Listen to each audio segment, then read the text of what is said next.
नमस्कार सर्वांना. कसे आहात सगळे? मस्त आहात ना? आशा करते तुम्ही सगळे आनंदात असाल. तुम्हा सर्वांचं अगदी मनापासून स्वागत आहे आपल्या चॅनलवरच्या आजच्या या व्हिडिओमध्ये. तर आता सध्या जे तापमान आहे तर ते खूप असं वाढत चाललं आहे आणि जे ऊन आहे तर ते सुद्धा खूप असं प्रखर होत चाललं आहे.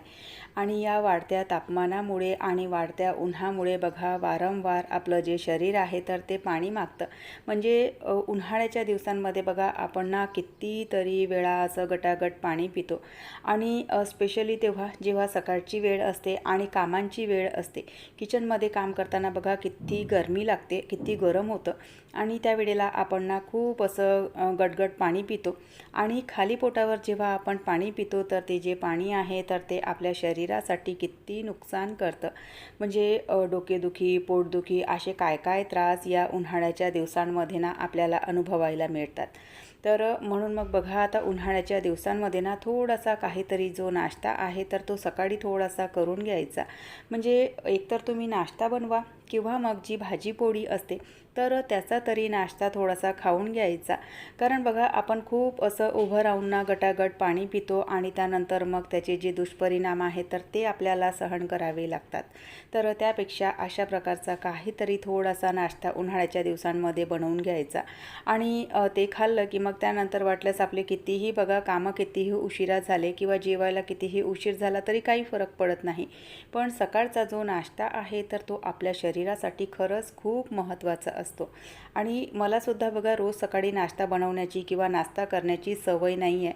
पण आता सध्या या वाढत्या उन्हामध्ये ना आणि शरीरावरही बघा याचे काय ना काय असे म्हणजे आपण खूप खूप वेळपर्यंत उपाशी राहतो आणि खूप असं पाणी वगैरे पितो तर त्याचे दुष्परिणाम आपल्या शरीरावर होतात. तर म्हणून मग आता सकाळी ना थोडीशी सवय लावली आहे मी की थोडासा नाश्ता बनवून घ्यायचा किंवा मग भाजी पोळी तरी खाऊन घ्यायची आणि त्यानंतर मग आपले जे कामं आहेत तर ते करत बसायचं. तर अशा प्रकारे उन्हाळ्यामध्ये थोडंसं काहीतरी खाऊन घ्यायचं आणि त्यानंतरच मग जेही आपले कामं वगैरे आहेत तर ते करायला घ्यायचे. रोजच्या याच्यामध्ये बघा जेव्हा आपण झाडांना पाणी घालतो तर जे बाहेरचे इंडोर जे ठेवलेले झाडं असतात तर ते जे झाडं आहेत तर ते ना म्हणजे त्यांना रोज नित्यनियमाने पाणी घालणे आणि स्प्रे करणे हे जे काम आहे तर ते रोजच्या रुटीनमधलं काम आहे. पण तेच झाडं बघा इंडोर ठेवलेले असतात, घराच्या आतमध्ये ठेवलेले असतात. तर त्या झाडांकडे ना कधीकधी ना लक्षच राहत नाही. कारण जे बाहेरचे झाडं आहेत तर ते बघा पटापट जसं म्हणजे किचनचं वगैरे काम आटोपलं की त्यांना पाणी देणं, स्प्रे करणं हे एक ना म्हणजे रोजच्या रुटीनचा हा भाग आहे. पण घराच्या आतमध्ये जे झाडं ठेवलेले असतात तर काय कोणास ठाऊक त्यांच्याकडे ना एकतर लक्षही जात नाही आणि त्यांना पाणी द्यायचं सुद्धा लक्षात राहत नाही. तर तेच माझे हे जे झाडं आहेत ना तर ते थोडेसे सुकल्यासारखे झालेले होते. कारण इंडोर जरी असले तरी आता सध्याच्या या वातावरणामध्ये झाडांना रोजच्या रोज पाणी घालणे आणि रोजच्या रोज स्प्रे करणे खूप गरजेचे झाले आहेत. कारण बघा इतकं गरम होतं आहे आणि आतमधले सुद्धा जे झाडं आहेत ना तर त्यांची जी माती आहे तर ती पूर्ण अशी सुकून जाते आणि माती सुकली आणि त्यांना पाणी मिळालं नाही की त्यांची जे पानं आहेत तर ते बघा पूर्ण सुकायला लागतात. तर म्हणून मग हे जे झाडं आहे तर ते सुद्धा मी इथे सिंकच्या जवळ आणलेले आणि त्यांनासुद्धा म्हटलं स्प्रे करून घेते. कारण बघा सकाळच्या याच्यामध्ये ना एक एक हे जे कामं आहेत तर ते हलके केले की तेवढं कामांचं ओझं आपलं राहत नाही आणि थोडासा जरी वेळ असला तर थोड्या वेळामध्ये आपण हे जे कामं आहेत लहान सहान तर ते आटोपू शकतो. हा जो वुडनचा ट्रे तुम्हाला दिसत असेल तर हा ना मी मागे ऑनलाईन मागवलेला होता आणि मागवला त्यावेळेला ना खूप छान होता. पण आता ना तो थोडासा म्हणजे त्याला ना असे क्रॅक्स यायला लागले आणि थोडंसं म्हणजे त्याचा जो शेप आहे तर तो सुद्धा बिघडल्यासारखा झाला आहे. तर म्हटलं असू द्या, त्यामध्ये मला झाडच ठेवायचे आहेत, नंतर जेव्हा तो पूर्ण खराब होणार त्यावेळेला मग दुसरा मागवणार. पण सध्या तात्पुरता तरी ठीक आहे म्हणून त्यामध्ये मी जे झाडं आहेत तर ते ठेवलेले. तो जो ट्रे आहे तर तो बाहेर जो टेबल असतो टी टेबल तर त्यावर ठेवलेला असतो आणि तिथे छान असे झाडं असले की बघायला ना हॉलचा जो लुक आहे तर तो थोडासा छान वाटतो. सोबतच हे जे देवपूजेचे फुलं आहेत तर ते सुद्धा मला फ्रीजमध्ये ठेवायचे होते. आज यांनी ना सकाळीच हे फुलं आणून दिलेले. तशी मी कालच त्या मावशींकडे ना फुलांसाठी गेली होती, कारण माझ्या इथले जे देवपूजेचे फुलं आहेत तर ते संपलेले होते. पण त्यांच्याकडे गेलेली असताना त्यांनी काल काही फुलं दिलेले नाहीत, कारण काल पाहिजे तेवढे फ्रेश फुलं काही होते नाही. तर त्या म्हणाल्या की तुझ्या लायकची फुलं काही आहेत नाही, तर तू उद्याला ये म्हणून. आणि त्यांचं ना म्हणजे महिन्यातून एखाद वेळा तरी होतं की फुलं जर फ्रेश नसतील तर त्या फुलं काही देत नाहीत, कारण त्यांना माहिती आहे की फुलं जे आहेत तर हिला थोडेसे टवटवीत आणि फ्रेशच हवे असतात म्हणून. तर त्यामुळे त्यांना आधीच सांगून देतात की फुलं काही तुझ्या लायकचे आहे नाहीत, तू उद्याला ये किंवा उद्या सायंकाळला ये, असं काहीतरी त्यांचं चालू असतं.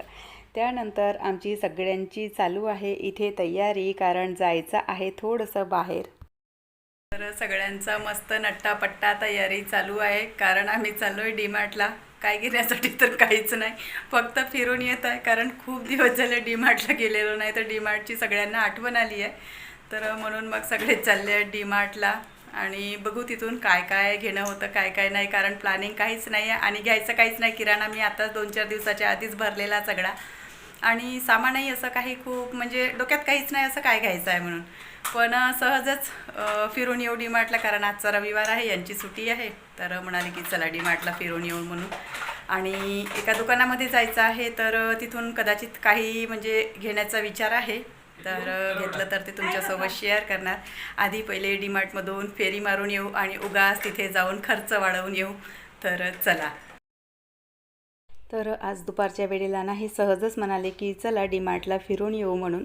आणि डोक्यामध्ये काहीही प्लॅनिंग नव्हती की डीमार्टला जाऊन काही घ्यायचं आहे किंवा काय म्हणून, असा काहीही विचार नव्हता. फक्त एका दुकानामध्ये म्हणजे कपड्यांच्या दुकानामध्ये जायचं आहे, तिथून ना काही कपडे घ्यायचे होते. तर ते एक फिक्स होतं, पण उगाच म्हणजे डीमार्टला फिरून येऊ असं झालं. आणि त्यानंतर मग दुपारच्या वेळेला काही येणं झालं नाही, कारण थोडंसं काम होतं. तर त्यामुळे सायंकाळी 4:30-5च्या दरम्यान आम्ही इथे डीमार्टला आलेलो. आणि इथून मुलांनी त्यांना काय काय सामान हवं होतं तर ते घेतलं, म्हणजे काहीही न घेण्याच्या याच्याने आम्ही आलेलो. पण इथून विनाकामाचा जो खर्च आहे तर तो वाढवून आम्ही चाललो. आणि काहीही घ्यायचं नाही या उद्देशाने म्हणजे मी काहीही कॅरी बॅग्स किंवा पिशव्या वगैरे काहीही आणलेल्या नव्हत्या. आणि त्यानंतर सामान ठेवण्याची ना जी म्हणजे सामान ठेवायची ना आफतच झाली. तर हे जे सगळं सामान आहे तर ते इथे गाडीच्या डिक्कीमध्ये टाकलं आणि म्हणजे बरंचसं सामान घेतलं. आणि खरं सांगायचं ना तर घरून निघताना काहीही असा डोक्यात विचार नव्हता. तर डीमार्टमधून म्हणजे डीमार्टचं जे काम आहे ते आटोपलं आणि त्यानंतर मग आलो आहे आम्ही एका कपड्याच्या दुकानामध्ये.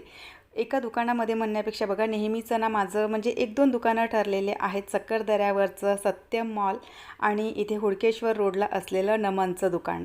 तर कपड्यांचे जे दुकान आहे तर ते खूप छान आहेत. जे कोणी इथे नागपुरामध्ये राहत असतील तर त्यांना माहिती असेल की हुडकेश्वर रोड आणि सक्करदरा अशा 2 जागा आहेत. तर हुडकेश्वरला हे एक नमन लाईफस्टाईल म्हणून आहे, तर तिथून मी नेहमी कपडे घेते. आणि सक्करदऱ्यावर जायचं असलं तर सत्यम मॉल म्हणून आहे, तर तिथून घेते. तर तिथून मला आणि यांच्यासाठी काही कपडे घ्यायचे होते.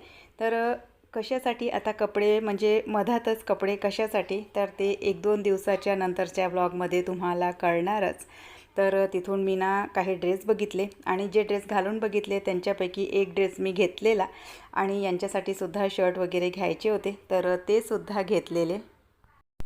तर खूप दिवसाच्या नंतर आज डीमार्टला गेलेलो. दिवसांच्या नंतर म्हणण्यापेक्षा वर्षांच्या नंतर म्हटलं तरी चालेल, कारण मला वाटते जवळपास 2-2.5 वर्ष झाले आम्ही डीमार्टला काही गेलेलो नाही. आणि त्याचं कारण असं की जो किराणा मला लागतो तर तो मी जी लोकल शॉप असते तर तिथून घेऊन येते, कारण डीमार्टला जायचं म्हटलं तर एक दिवस पूर्ण त्यामध्ये जातो.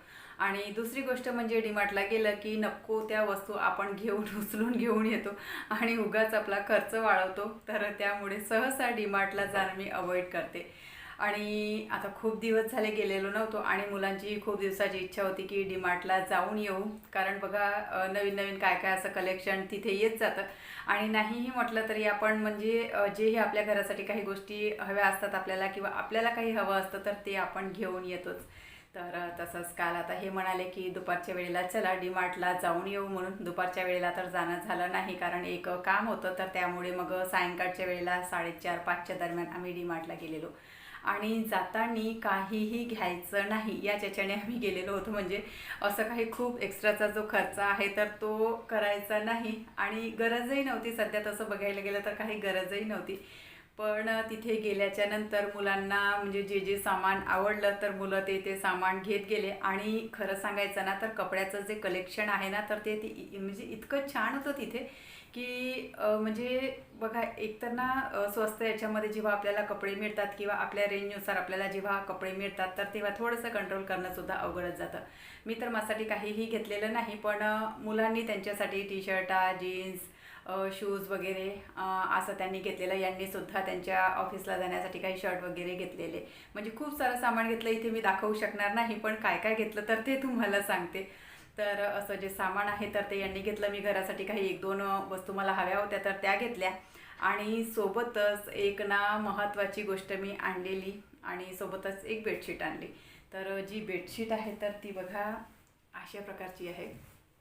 कॉटन आहे, म्हणजे जो खादी कॉटन असतो तर खादी कॉटनची ही बेडशीट आहे आणि फुल साईज आहे. म्हणजे 4x6चा जो बेड असतो तर त्याच साईजची आहे, पण फुल साईज आहे. म्हणजे जेव्हा आपण बेडशीट स्प्रेड करतो तर त्यावेळेला इकडून तिकडून बघा ती ना शॉर्ट होते, छोटी होते. पण ही जी बेडशीट आहे तर ती ना इतकी मस्त छान अगदी परफेक्ट बसली. आणि बाजूला बघा इतकी इतकी जी बेडशीट आहे तर ती दोन्ही बाजूला अशी ओपन आहे.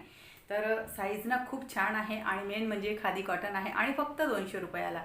तर बेडशीट मला खूप आवडली. आणि त्यानंतर हे पिलो कवर मी आणलेले या बेडशीटसोबतच, कारण याच्यासोबत पिलो कवर काही होते नाही. तर बेडशीटसोबत म्हटलं पिलो कवर हवे.